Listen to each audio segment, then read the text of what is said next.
Where's Michaela? Michaela, where you at?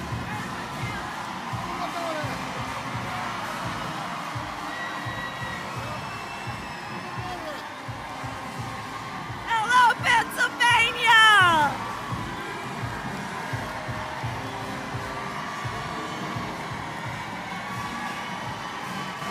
Good afternoon.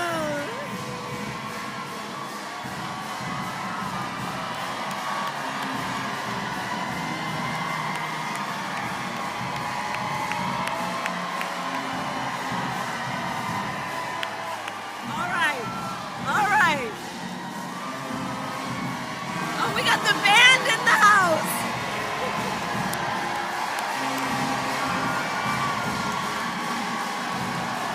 Good. Okay, we got some work to do.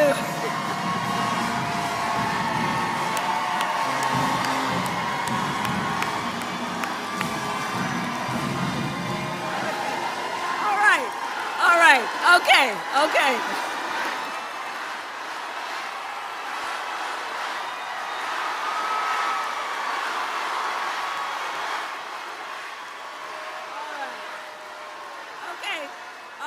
Okay, let's settle down.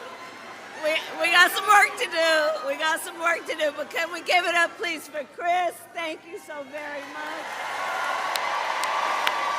And all your leadership. And Michaela, I was looking for you. I don't know where you are, but I'm saying hello to you too, because you are part of the reason I do what I do. Thank you. All right, Harrisburg, are we ready to do this? Are we ready to vote? Are we ready to win? Yes, you are right. Oh, it is good to be back in Pennsylvania and with so many incredible leaders, including your extraordinary Lieutenant Governor Davis, State Representative Kim, and Mayor Williams. And let's send Bob Casey back to the United States Senate. All right. Okay, so this election is underway, and I want to thank everyone for taking the time out of your busy lives to be here this afternoon, for us to all be under one roof together, sharing this moment of commitment to our country and each other. I thank you all for the time that you are taking for us to all be here together.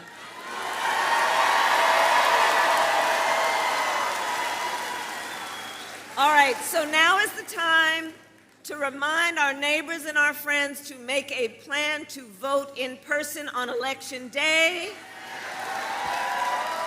or to return your mail ballot. And Pennsylvania, if you still have a mail ballot, you can take it to a ballot drop box or an election office in your county by 8 p.m. on Election Day. Let's spread the word and ask folks to go to iwillvote.com if they need more information. So I'm visiting with you this afternoon because we need you to vote, Pennsylvania. We need you to vote. Because we have just 6 days left in one of the most consequential elections of our lifetime. And we have work to do. We still have a lot of work to do, but we like hard work. Hard work is good work. Hard work is joyful work. And make no mistake, we will win. We will win. We will win. And part of the reason we will win is because I do believe when you know what you stand for, you know what to fight for. And we know we have an opportunity in this election to turn the page on a decade of Donald Trump trying to keep us divided and afraid of each other. That is who he is, but Pennsylvania, that is not who we are.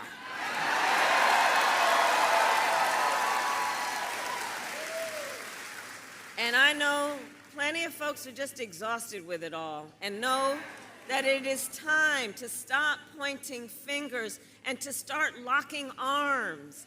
It is time. It is time for a new generation of leadership in America.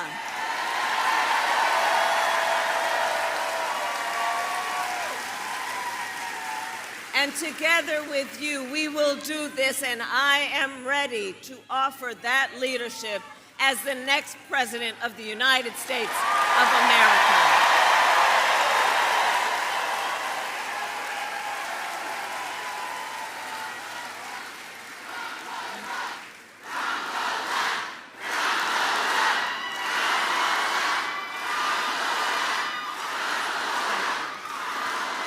Thank you. And let me just say, Pennsylvania, you know my background. I am not afraid of tough fights. For decades, as a prosecutor and the top law enforcement officer of our biggest state, I won fights against the big banks that were ripping off homeowners, against for-profit colleges that scammed veterans and students, against predators who abused women and children, and cartels that trafficked in guns, drugs, and human beings. And if you give me the chance to fight on your behalf as president, there is nothing that will stand in my way of working for you.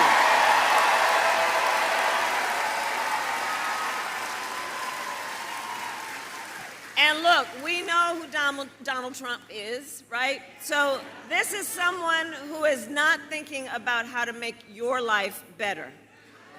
This is someone who is unstable, obsessed with revenge, consumed with grievance, and out for unchecked power.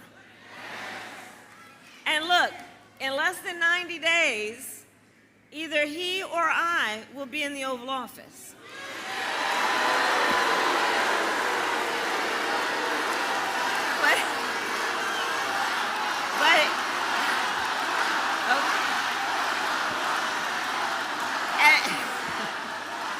Because here's the thing, we know if he is elected, on day one, Donald Trump would walk into that office with an enemies list. When I am elected, I will walk in with a to-do list.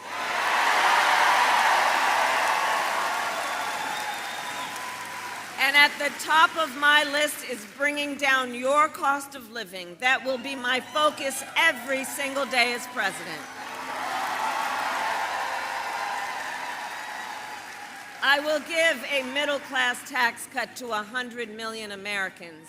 Enact the first ever federal ban on price gouging on groceries. And fight to make sure that hardworking Americans can actually afford a place to live. If you are caring for an elderly parent, my plan will cover the cost of home care under Medicare. So seniors can get the help they need and the care they need to stay in their own homes.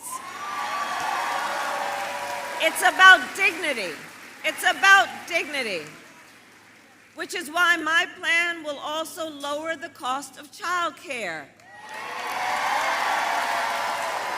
Cut taxes for small businesses and lower health care costs, because I believe health care should be a right and not just a privilege of those who can afford it.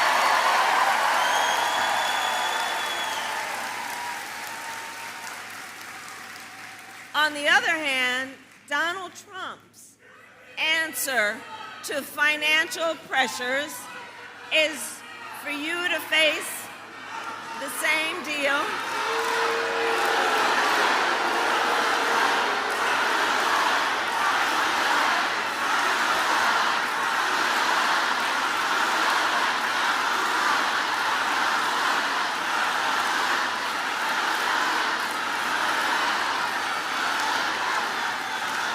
here's the thing. Let me say something. We are 6 days out of an election. We are 6 days away from an election. And ours is about a fight for democracy and your right to be heard. That is what is on the line in this election. That is what is on the line in this election. Look, everybody has a right to be heard, but right now I am speaking.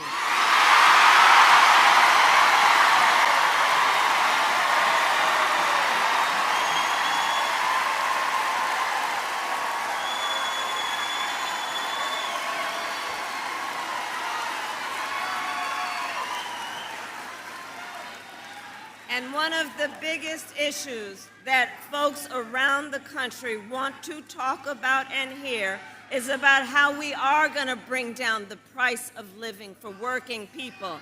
And people know that Donald Trump's answer to the financial pressures that you face is the same as the last time, another $1 trillion tax cut for billionaires and big corporations.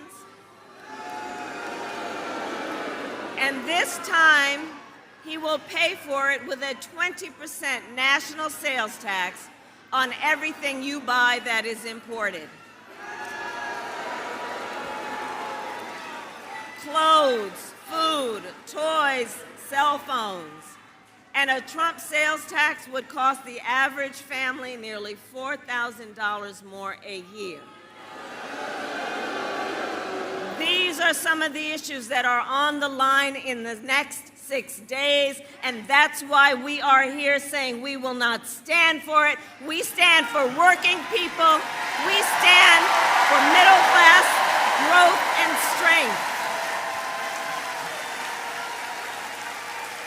We are here together because we know what's on the line. We know that Donald Trump will try, like he has so many times, to get rid of the Affordable Care Act, which would throw millions of Americans off of their health care and take us back to when insurance companies could deny people with pre-existing conditions. You remember what that was?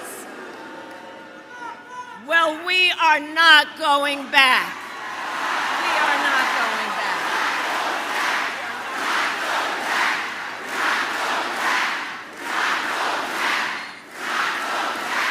We're not going back. And we are not going back because ours is a fight for the future, and it is a fight for freedom, like the fundamental freedom of a woman to be able to make decisions about her own body and not have her government tell her what to do. And we remember how we got here. Donald Trump, when he was president, hand-selected 3 members of the United States Supreme Court with the intention that they would do just as they did and overturn the protections of Roe v. Wade. And now in America, 1 in 3 women in America lives in a state with a Trump abortion ban, many with no exceptions even for rape and incest, which is immoral. Immoral. And look, Donald Trump's not done. He would ban abortion nationwide, yes, even here in Pennsylvania if he were successful. He would restrict access to birth control, put IVF treatments at risk, and force states to monitor women's pregnancies. Just Google Project 2025, read the plans for yourself. And let us agree, one does not have to abandon their faith or deeply held beliefs to agree the government shouldn't be telling people what to do. Not the government. Not the government.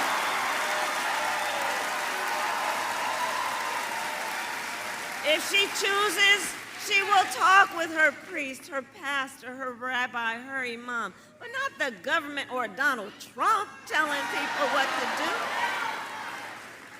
And I pledge to you, when Congress passes a bill to restore reproductive freedom, as President of the United States, I will proudly sign it into law. I will proudly sign it into law.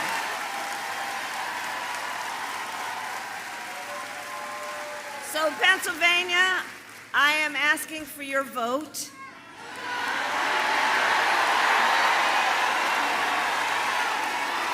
And here is my pledge to you.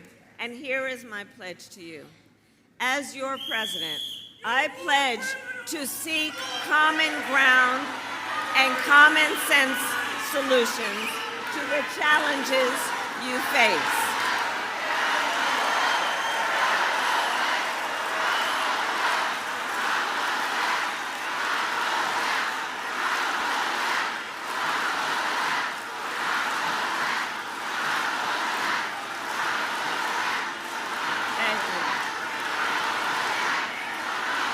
And let me say, look, I'll repeat it. We are fighting for a democracy. We love our democracy. It can be complicated at times, but it is the best system in the world.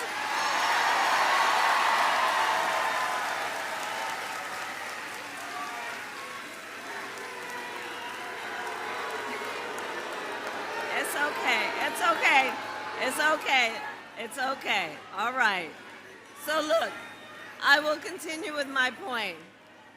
I pledge to you that as President of the United States, I will not be looking to score political points. I will be looking to make progress.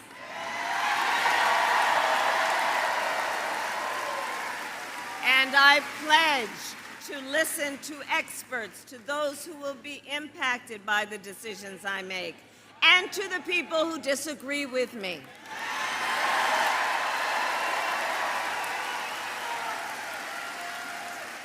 And at this particular moment, it should be emphasized that unlike Donald Trump, I don't believe people who disagree with me are the enemy from within.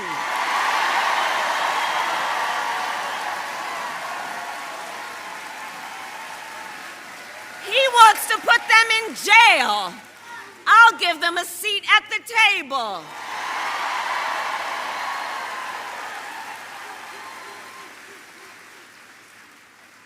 And I pledge to be a president for all Americans and to always put country above party and self.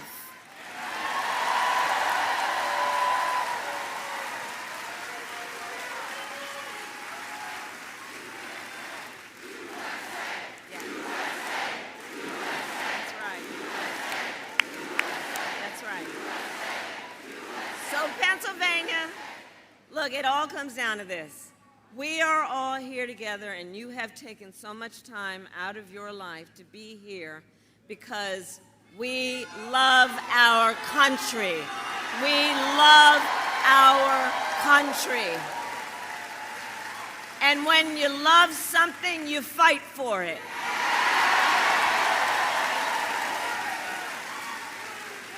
And I do believe it is one of the highest forms of patriotism, an expression of our love of our country, to then fight for its ideals, to fight for the ideals of our country, and to fight for the promise of America. That's what this is about. I have always believed in our nation's promise because I have lived it. I grew up a child of the civil rights movement. My parents would take me to marches when I was in a stroller, where people from all walks of life, all kinds of backgrounds, came together to fight for the ideals of our country, the ideals of freedom and opportunity. I've lived the promise of America. I saw how hard my mother worked to give her daughters the same chances our country gave her. Growing up, I was blessed to have family by blood and family by love.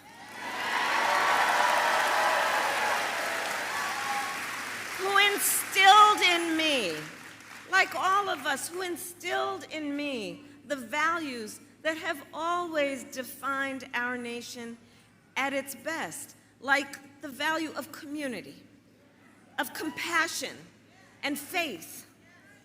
I've lived the promise of America. I've spent my life fighting for people who have been hurt and counted out, but who never stop believing that in our country anything is possible.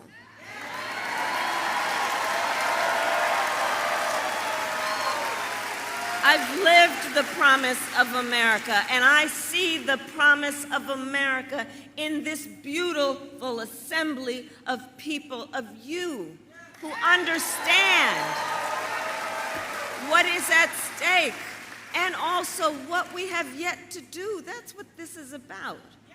This is about our joy and our optimism, about what has yet to be done that we can do together as one community of people who love their country.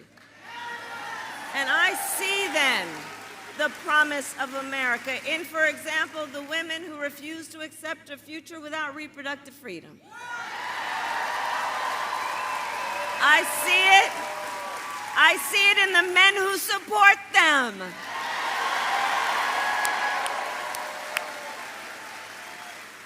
I see it in Republicans who have never voted for a Democrat before, but put the Constitution of the United States before party.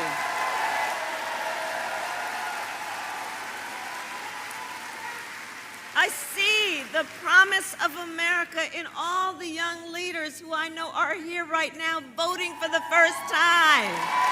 Let me see your hands, right? And I love this generation of leaders because, listen, you are rightly impatient for change.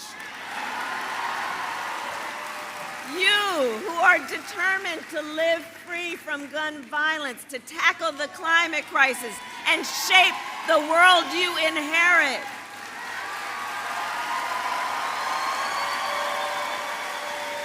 For these young leaders, let me tell you, none of this is theoretical for them. It's not political for them. For the young leaders, this is their lived experience. And I see you and I see your power, and I am so proud of you. Let's hear it for our first-time voters.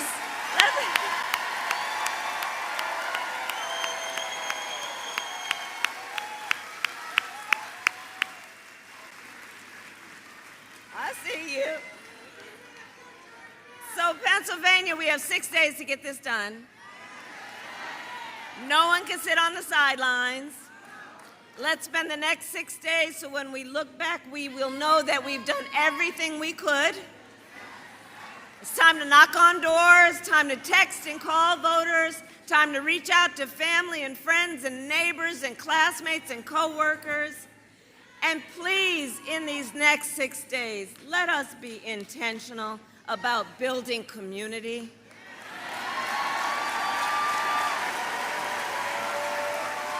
In these next 6 days, let us please be intentional about building coalition. And let us remember, we all have so much more in common than what separates us.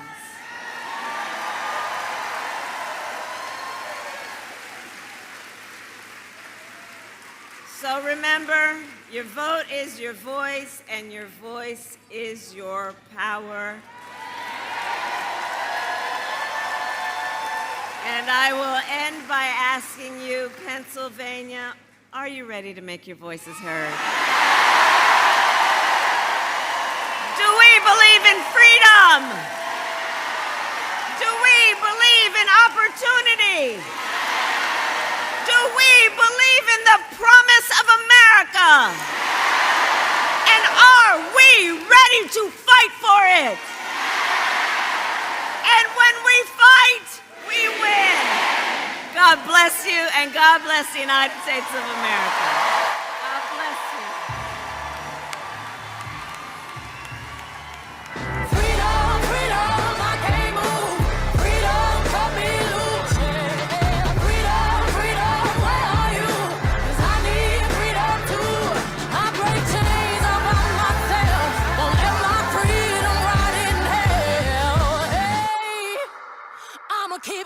'cause